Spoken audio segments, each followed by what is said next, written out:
இயேசுடைய மன காயத்தில் ஒன்று, கூட இருந்தவன் இயேசுவுக்கு விரோதமாக எழும்பினான். கூட இருந்த அதில் கூட இருந்தவன்றது இன்னொரு வேடை கூட சொல்லலாம். இயேசுடத்திலிருந்து நன்மையை பெற்றவன் கூட இருந்தவன் இயேசுக்கு விரோதம் எழும்பினான். நல்லா கவனிங்க. வெளியே இருந்து சிலர் நமக்கு விரோதமாக பேசும்போது நமக்கு அவ்வளோ வலிக்காது.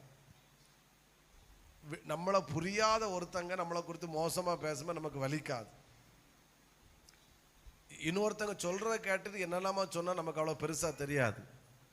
ஆனால் இயேசு யாருன்னு தெரியும், எப்படி வாழ்ந்தார்னு தெரியும், அவர் என்னென்ன செய்தார்னு தெரியும். எல்லாம் செஞ்சிட்டு ஒரு வெறும் 30 வெள்ளி காசுக்கு அவன் சொல்கிறான், மத்தேயில வாசித்தா தெரியும், நான் அவரை உங்களுக்கு காட்டி கொடுக்குறேன், நீங்கள் எனக்கு என்ன தருவீர்கள் அப்படின்னு கேட்பான்.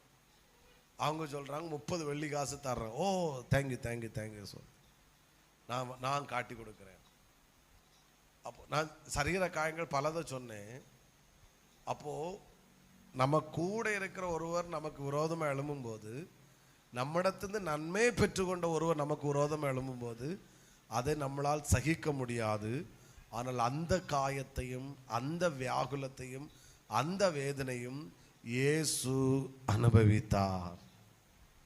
மத்தேயுவில் எப்படி சொல்லப்படுகிறது? சிநேகிதனே, நீ என்னை முத்தத்தினாலையா காட்டி கொடுக்கிறாய். புரிகிறவங்க சத்தமாக ஒரு அலையிலே சொல்லுங்க பார்க்கலாம். எழுதிக்கோங்க டைரியில்.